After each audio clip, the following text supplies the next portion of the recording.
விளாத்திக்குளம் சம்பவத்தில் குற்றவாளிகளை தேடி கண்டுபிடிச்சி ஓரளவுக்கு பெரிய வரலாற்று சாதனை பண்ணிட்டோம் இன்றைக்கி திமுக சொல்லுது. இன்னொரு பக்கம் பெரும்பான்மையான மக்களுக்கு பல கேள்விகள் இருக்கிறது. இவர் சரித்திர பதிவேடு குற்றவாளிங்கிறாங்க. இது சொல்கிறது இது முதல் தடவை இல்லை.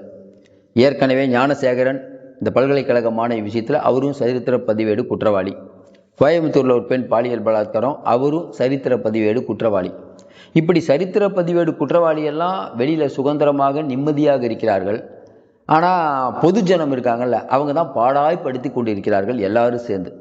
நல்லா யோசனை பாருங்கள். திராவிட மாடல் அப்படின்னு மூச்சுக்கு 300 தடவை சொல்கிறாரு ஸ்டாலின். எது வளர்ச்சி? பாதுகாப்பாக நிம்மதியாக நம்மளாம் வாழ்னா தானே சார் வளர்ச்சி. அதை விட்டுட்டு சரித்திர பதிவேடு குற்றவாளிலாம் வெளியில் விட்டுட்டு அதை கண்காணிக்க தவறியது யார் குற்றம்? யூடியூப்பில் ஒருத்தர் பேசுகிறாரு, அவரை கண்காணிக்கிற. அவர் பேசுகிறத இன்னொருத்தர் யாரோ வீடியோ எடுத்து போடுறாரு, அவங்களுக்கெல்லாம் சம்மன் கூப்பிடுறீங்க. அப்போ உங்களுக்கு இவர்கள் ஆட்சியை பற்றி யாராவது ஏதாவது சொன்னால் உடனே அவங்கள அரெஸ்ட் பண்ணி உள்ள